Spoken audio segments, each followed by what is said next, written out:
Hey, we're back. I'm so sorry about that. Just wanted to make sure we disrupted the connection because for some reason we got stuck, and I want to make sure that you hear everything that Lady Deborah is actually saying. So very quickly, once again, I am introducing the Summit Business Mastery Summit speaker.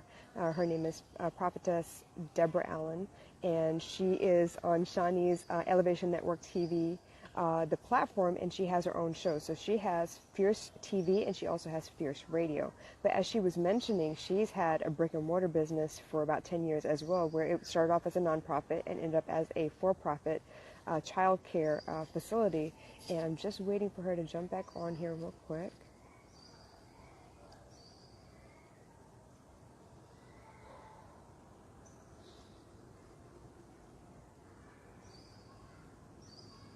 You can't hear me at all? Hello? August, can you let me know if you can hear me? There we are. I'm so sorry about that. I'm not sure what happened. But unfortunately, sometimes being outside, I get these situations where we get stuck. Hi, Jayshree. Good morning. That's I'm so okay. sorry about that. I was just trying to catch back up. You can hear me okay, correct? Yes, I can. Okay, very cool. So you were just telling us about your brick and mortar business where you did childcare for a while, and then you also have all of these online businesses. So you've been doing a little bit of everything. I have done a little bit of everything. I've done ministry. I've done my own business for 10 years. Now I have launched Visionary Coaching and Coaching. Nice. I'm so excited. If you wouldn't mind, can you tell me a little bit about your ministry? How did you get the calling? How did you understand what was being asked of you? That's a lot to say. When God called me, I was a lot younger. I was in my 20s.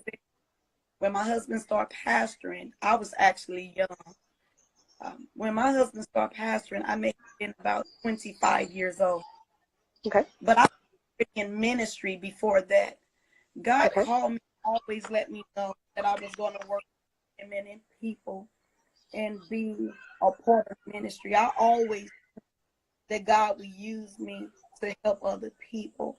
I think it's something I've always known since I was a child. I am a prophet. God always spoke to me and always told me.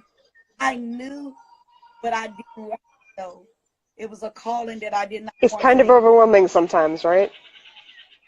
I didn't want to. Sometimes it's easier to hide who you are than to be who you are. Absolutely. And the world helps with that, unfortunately. Yeah. And with So women, once you, it's yes, different. ma'am. It It can be a little is. different to a woman in ministry because they want to put you in a box. With me, my husband was a pastor, and I always was just Bishop Allen's wife. And I don't have a name. I'm not anybody. I'm just Bishop's The plus wife. one. Definitely. Wow. One. But I feel that's kind of sad. I understand what you mean by being put in a box. Here in Asia, unfortunately, we are expected to be seen and not heard. And once we start saying things or standing up for ourselves, we're suddenly real rowdy, and they don't understand why we're starting all this confusion or starting trouble, basically. But I feel like who better to speak to the women out there than us women? We know exactly what they've been through. We can identify a little bit better than men can, I feel like. And why wouldn't we step up and say something and stand up for ourselves and for the women around us? So I'm really grateful that you're doing the work that you're doing. Whether you weren't ready for it or not, whether you didn't want to know or not, you know now, and I'm so grateful that you know now and you're doing what you need to do. It was difficult. When I came out here under Prophetess, when I wrote my book, I put my book under Prophetess Deborah Allen for a reason. Because I was no longer going to sit in the corner and be quiet. I was going to do what God called me to do. It took a long time. I've been pastoring 20 years. I always worked with things. I had always been in the ministry. But just say things happen, I was always, why can't you say something? You're just his wife. No, I'm Pastor Allen. And you have to recognize, people don't want to recognize God, but they'll be okay. I am who I am. And because you can't accept it, that's your issue. But I would no longer be quiet in the corner. I'm sorry. you're not doing anyone any favors by shrinking. And that's something August taught me. Why not stand in your light? Why not own it all? Because obviously you've lived this life this particular way so that you have a message to give.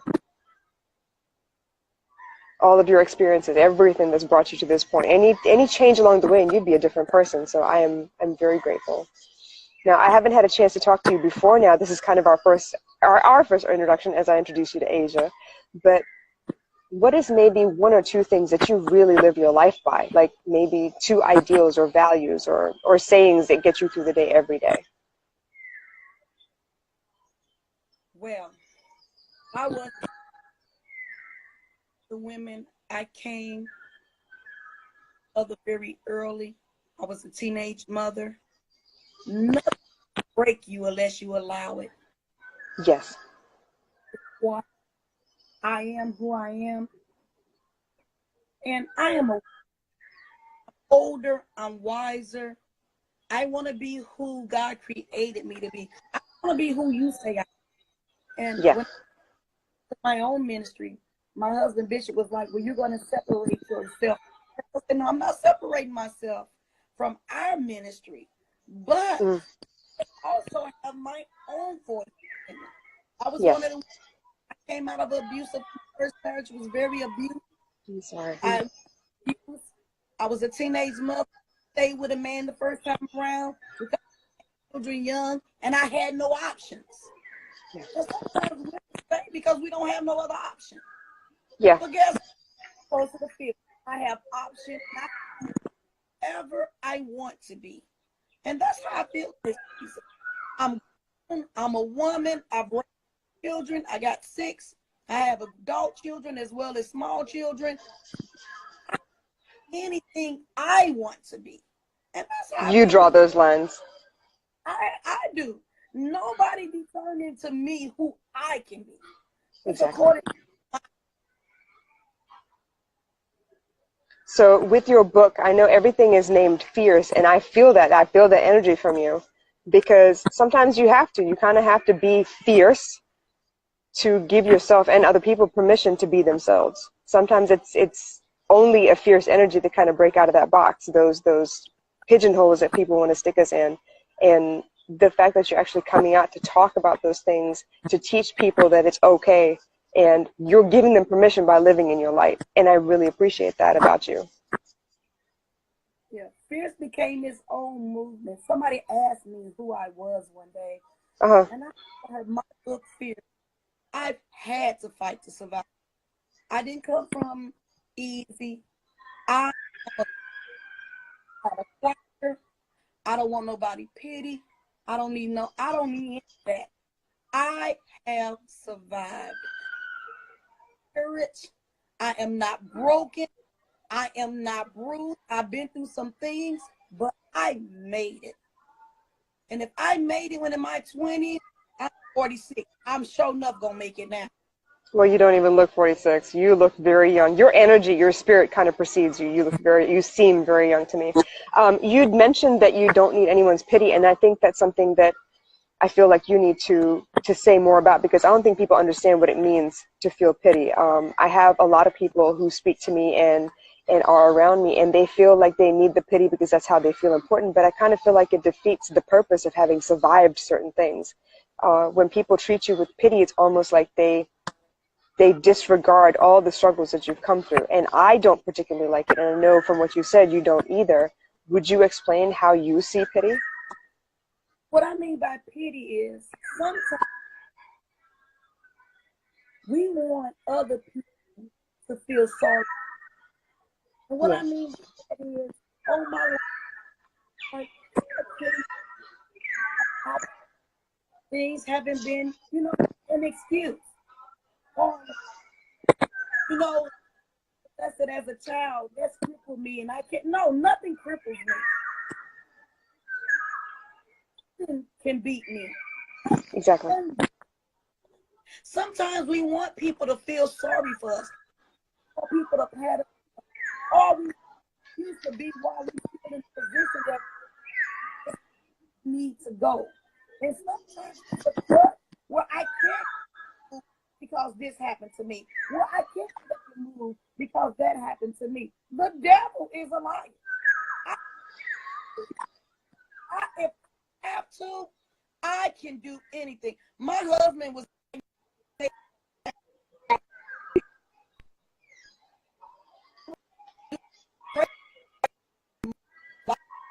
but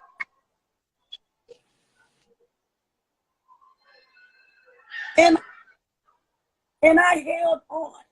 I didn't go into real women fight. All hell break loose in your life. You don't cry about it. You don't lay on the floor about it. When things get rough, you got to come on and fight. And I am in fight mode. I'm not gonna lay down. I'm not. You got to woman up. No, I'm not. I'm not gonna be able to take care of my children.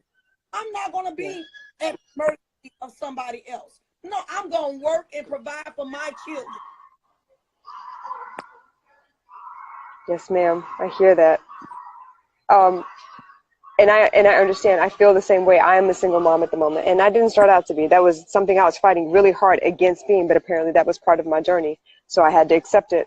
But there's nothing quite like being a mom to make you jump into adulthood very quickly. Suddenly, it's not about yours. It's about us. It's about how do I make sure she has the best possible life, all the opportunities that she needs to grow and be the kind of person she needs to be. Shani, can you hear Prophetess? Is it still distorted or is it okay now?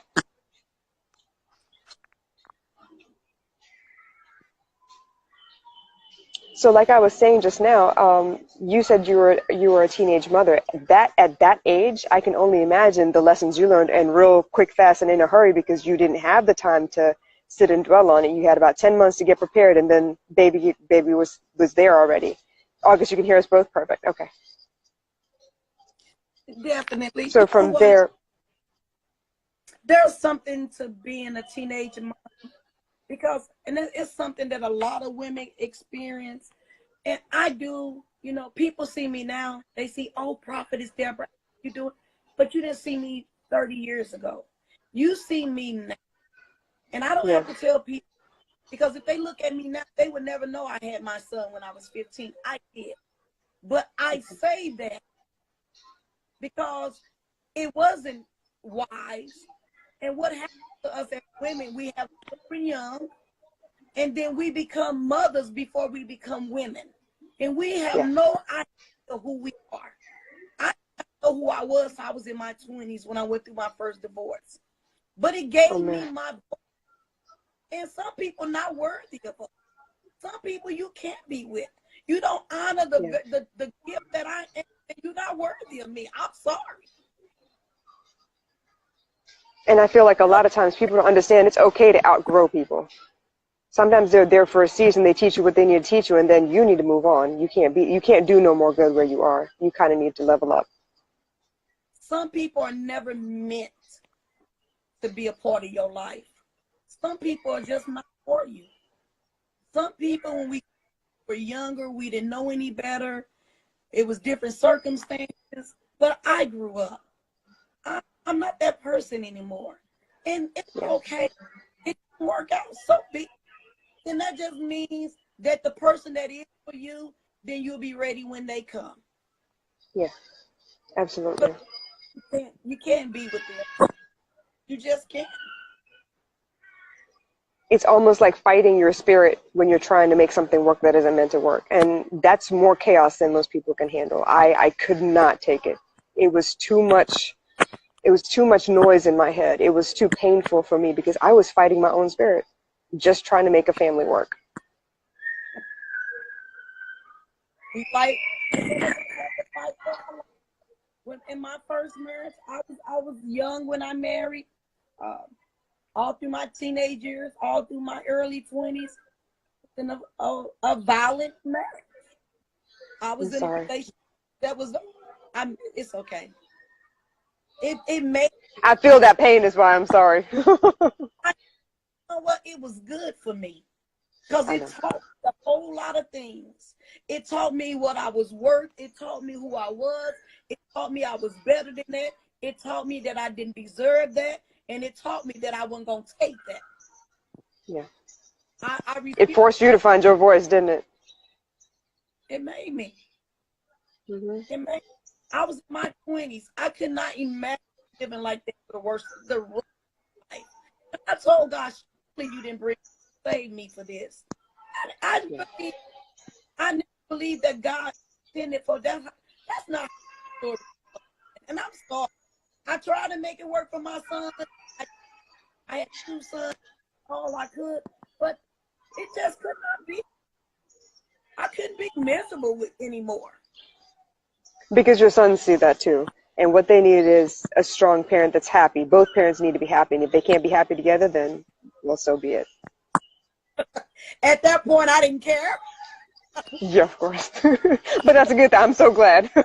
Because by you walking away, as you tell your story, yeah, exactly. And as you tell your story, more and more women realize, you know what? Yeah, I do have a choice. Yeah, I can walk away. It's going to be scary and I have to start over, but that's okay. I can do it. Because Prophetess did it. I can do it. Domestic violence is very serious. You can die from domestic violence. It's not.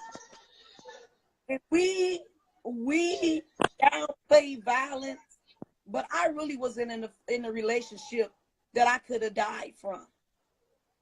I fought to survive, and because of that was 20 some years ago. But I'm stronger now. I'm better now. You know, I can help women. I can tell somebody that you don't have to live like that. You don't have to be like that. And the women we need to hear to say that I'm worth. Nobody told me when I was younger. They made me feel that the things I went through, oh, he provide for you. Oh, he's a good husband. Oh, you got all these things, so you should stay. The devil is a liar.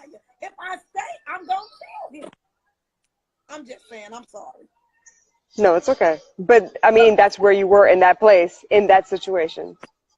I'm not going to go to jail because it'll make you very violent. Yeah. And if you're trying to defend yourself, many women go to jail because they're trying to defend themselves. I don't got 30 years to go to jail. I'm sorry. Leave me alone. Yeah. My divorce was the best thing that ever happened to me. I cried about it. I boo-hooed about it. I was so heartbroken. I didn't have no sense. I didn't know that it was so much better when it was over. I was free. And there's nothing like being free. No, there isn't. There isn't. There's nothing.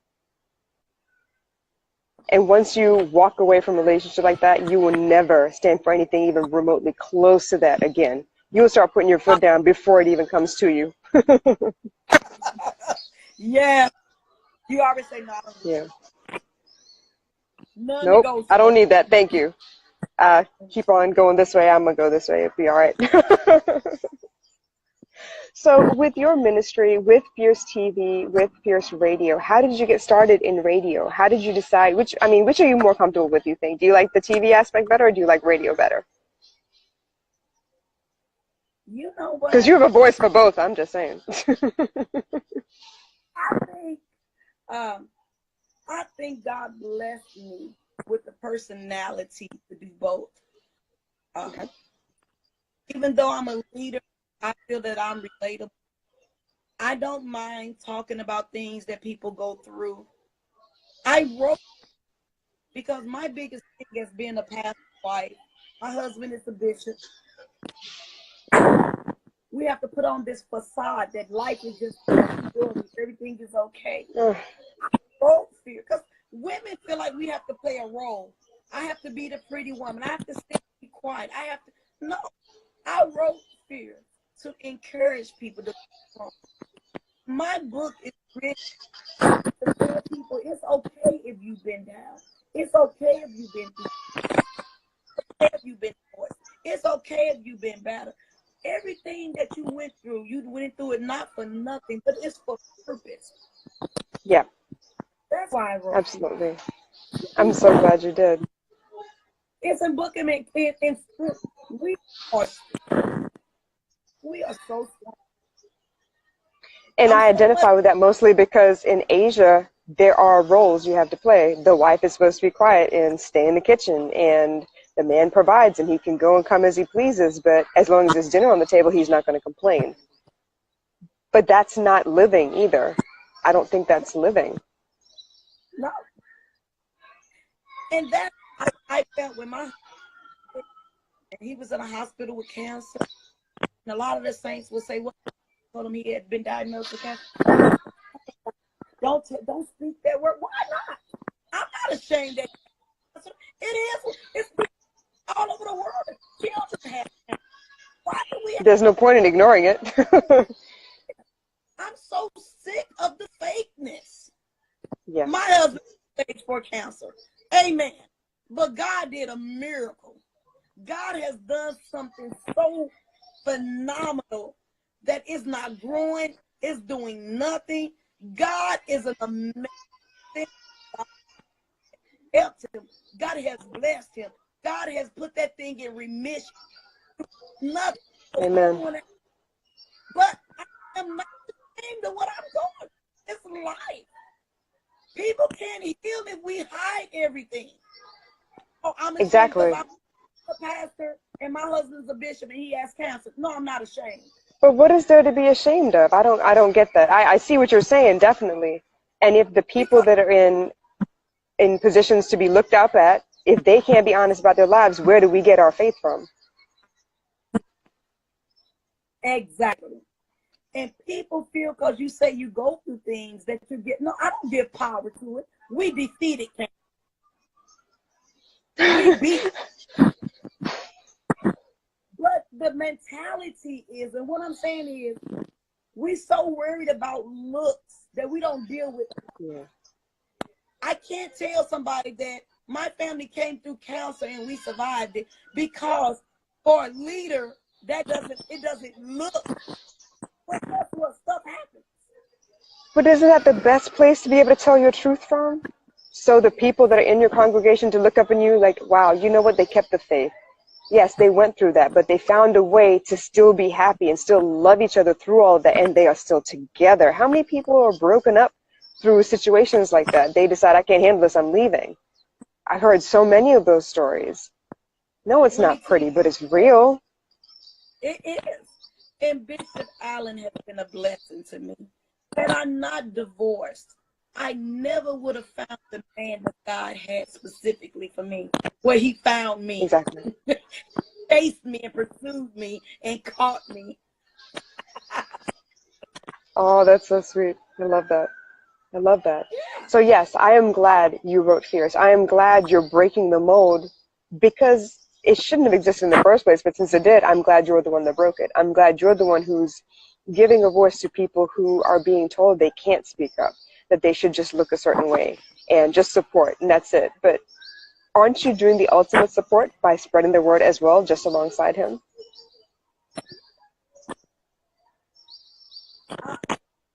I'm trying to say, I think as women, sometimes we lose who we are in marriage. And for a long time, I was so happy being behind the scenes that when God actually used his sickness to make me get up. Okay. Because I never got up. I was content hiding that. You know what I'm saying? But it was time. It was easier for me to just say, no, I'm just going to sit back here. I'm going to be the support. But when he got sick, I said, oh, I guess I got to get up. I guess I better do something. Yeah. I guess I better decide what I want out of my life for me and my children. But I kind of feel like that's the ultimate show of loyalty and support. And I wrote Fierce. I incorporated businesses. I woman, because I said that I felt that he had been such an amazing husband to me that I was going to help him. My husband still working. My husband is a bishop. You will look at him and never know he had cancer. Good. But I prepared myself for if it ever, the fact that he could not work. Because see, I'm not a little girl anymore. I know what it takes to run. I'm preparing me for whatever comes. I'm not saying anything bad gonna happen, but No. hey, so you have Always to be prepared. and we don't get prepared for it. I feel like you were prepared. All that time you spent behind him and watching and paying attention, you knew what it took, and that's why you could step into fierce so quickly, so easily. It was brewing. Oh, It's been amazing. I mean, I never thought it would go to all the things that it went to. I never thought that.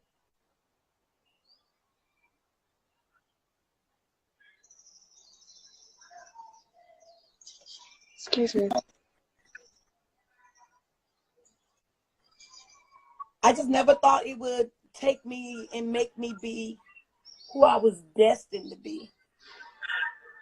I always was I'm meant so to glad be. it did, though. I am too. I am too. I am. So for everyone joining us, this is Lady Deborah, Prophetess Deborah Allen. You can find her on Instagram. You can find her on Facebook. Which is your preferred platform, would you say? Probably Facebook? Facebook. You can find me Facebook. on Facebook. Very good. So if you look up Prophetess Deborah Allen, you can find her on Facebook. She does have a TV show on Elevate Network, Elevate TV, which is called Fierce TV, and she also has a podcast on the same network, Fierce Radio. I would encourage you guys to look into what she's doing. Research, do research. Every time I have these interviews, I tell you, go do your research. I love this woman. I am so grateful that she's been brought to me by August through this Business Mastery Summit. And I want you to do your due diligence. You go ask questions, connect with her, speak to her. If anything she said tonight, I'm hoping it struck a chord with some of you. I'm hoping it's given you the courage you need to step up and be yourself. Don't hide behind what people expect of you. Expectation is like the root of all heartache, I feel like. So be who you are. Be who you're meant to be. If anything is, just aggravating to you or it doesn't sit well with you, that's your soul talking to you. Just listen and follow your spirit. Please ask questions. She is the most humble, loving person. And for this to be our first conversation, I feel like we've known each other for a while already. But I'm grateful. I'm surrounded by such phenomenal women. And I was kind of blown away when August asked me to speak, but I'm talking to all of you and I see a little bit of me in all of you. And I think that's what she was looking for when she put all of us together. Yes, Prophetess Deborah Allen is relentless. She is fierce. But more than that, she's kind and she's compassionate because she's lived through everything she's talking about. She's survived. She's pushed through. She's thriving. She's not just living, she's thriving. So y'all, please reach out to her. Definitely, I'm happy. I'm very excited about the summit. When I talked to August, we just connected. I think ministry-wise, I think I'm more effective because if you are not relatable, how can you be to anybody? Now, I put on my good girl hat, and you can see me now. I was a teenage mother. You can look at all the platforms I'm on. You would never know that I came out of an abusive relationship. You can never know that I came from families that had mental issues that I had to deal with all my life. But who does that help? Everyone. There's a little bit of everybody in you, which means to say that, if you hadn't come out and said all these things, yeah, okay, people might not realize it looking at you. That's because you've lived through it. You've grown up. You've matured in such a way that your energy is just calm now, which means you can calm those racing hearts, those fearful hearts when you speak to them, and you can identify with them because you've been there. You know exactly what those feelings are like. All those thoughts that would run through their head, you've had them too. You know exactly what they're like. So you can speak directly to them. It makes us effective. Exactly. And without suffering, unfortunately, there is no compassion, and you have all of it. And shame on you if you've been through things and now you're not struggling with that and you act like you never did things. We all have. I know we would rather just forget our past, but we're not doing anybody any favors by doing that. That becomes like a skeleton in your closet instead of you owning it and making it part of your power. And you know what I realized? When I wrote my book, Fear, somebody asked me when I was going to Atlanta Live, Majesty Now, all these radio shows and talk shows. Somebody said to me, your mother has illness. Your name is Git. What are you going to do when people research your family and realize that has mental illness? I told them, it's life. Nobody can make me ashamed of what I have lived. You can't make me ashamed when I can tell with my life. I don't have nothing. My mental illness. How many people in this world suffer from mental illness? But don't want to talk about it because they feel it's something bad. It just is. It's not good or bad. It just is. It is what it is. And they was like, maybe you should come out. Maybe you shouldn't write your book. Because people, if they learn out who your family is, you know that my mama has mental illness. Hallelujah. Pray for her. She has mental illness. Glory to God. It's life. And I'm not ashamed of who I am. It made me. I can tell somebody how to deal with family that got mental illness. I dealt with it all my life. I can tell you how to survive stuff because I've been there. And I'm not act like I. And you can't change me. I'm so sick of people like, no, oh my life hasn't been perfect. But it's mine. It is. It's your story to tell.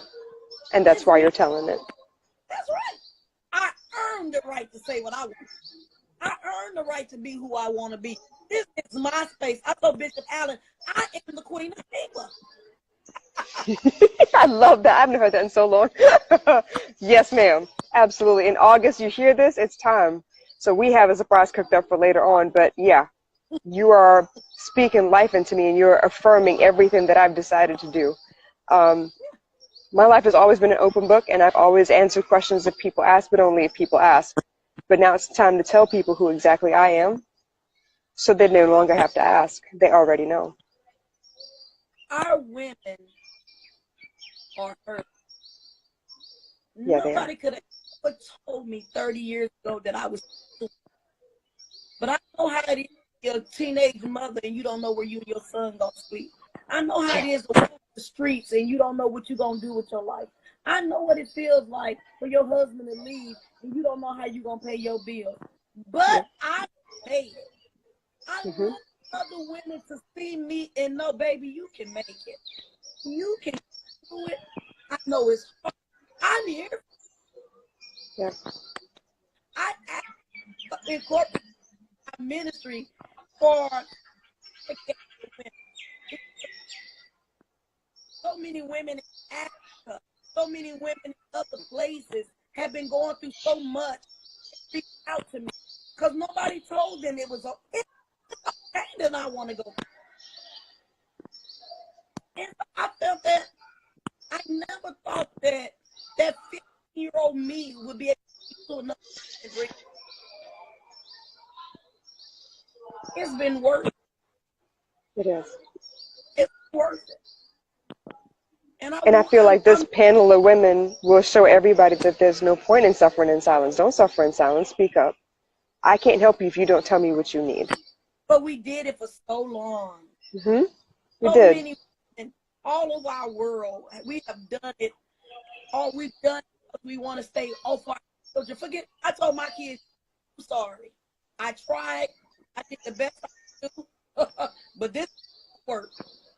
Yeah. They grow up. Then what I'm say, they do what they see. I wasn't born for that. And not only that, I felt I didn't earn that. I don't deserve that. No. And see, that's that. No one does.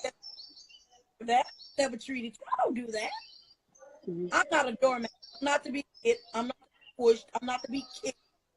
I'm not to be drugged by my hair. Oh, I'm sorry. I've been through all that. But nobody told me it's okay to defend. Exactly. Nobody, exactly. Just a man. No, he's a devil. Oh, but he take care of you. But he's a How? me. Okay. Half the time. Okay. Yeah. Oh, but he's a good man. Because you buy me stuff? Because I have a house? Because I have a... No, you are evil. Mhm. And that's All just of that money was covering up who he was. That was for pretend. Let's pretend I didn't do that. I'm going to buy you something. Yeah, that's okay. I'd rather work. I'm okay with working. I'm a big girl. Mm-hmm. I'm okay with that. I love your spirit. You guys, if you haven't figured it out, do you see the kinds of people that we're running with? Do you see the different kinds of women, different backgrounds, different cultures, different experiences, and they all just want to teach you that you can. And it starts with you believing in yourself. So if you haven't, y'all better get on it. The link is in my bio. Go register. Show up. Listen. You don't trust me? Still go ask these people. Because just like they're here talking to me and speaking their truth, they do it all over. They don't just do it when we're live on camera. This is who they are. They're done pretending. They don't put on a show no more. This is who they are. This is who I am. Yeah, we're here to help. I'm not looking for anything from this.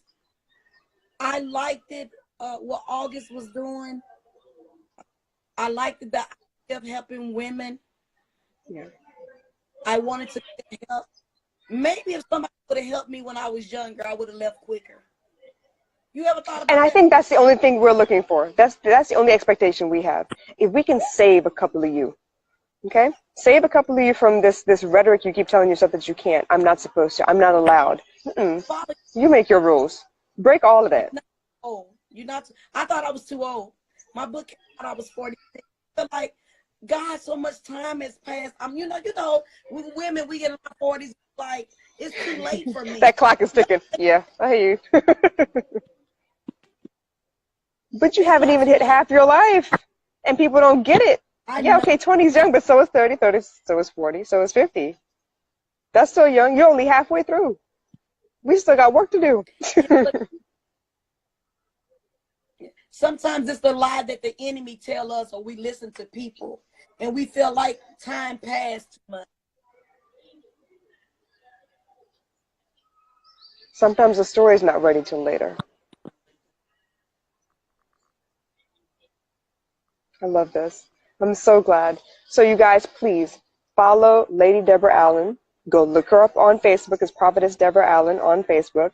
Ask questions. Get involved. Speak to her. Check all of us out. It's coming, you guys. Hey, Humbly Arrogant, thank you so much for joining us. Register. Come show up. Find your voice. We're trying to teach you to love your voice. August has a challenge coming up as well. Love Your Voice Challenge. So please, you guys, register, show up, show some love. I'm really grateful. Shani, thank you so much for being here. August, thank you so much for joining. And I will post this on Facebook and tag you as well, Lady Deborah. And can you hear me now? Can you hear me? I'm going to post this on Facebook, you guys, and I'll post it again on YouTube as well. I'll make sure you can hear everything that we talked about, because it's important. It's important for our women to know that they can be heard. They do have a voice. It is what they're expecting out of life is okay. Thank you so much for your time. I really appreciate it. I'll post this on Facebook for you so we can tag you there. Can you hear me now? Hello? Can you hear me? No, I can't hear. That's okay. I can hear you. I will post this on Facebook and on YouTube as well. So we'll make sure that everybody can reach this. Okay? Thank you.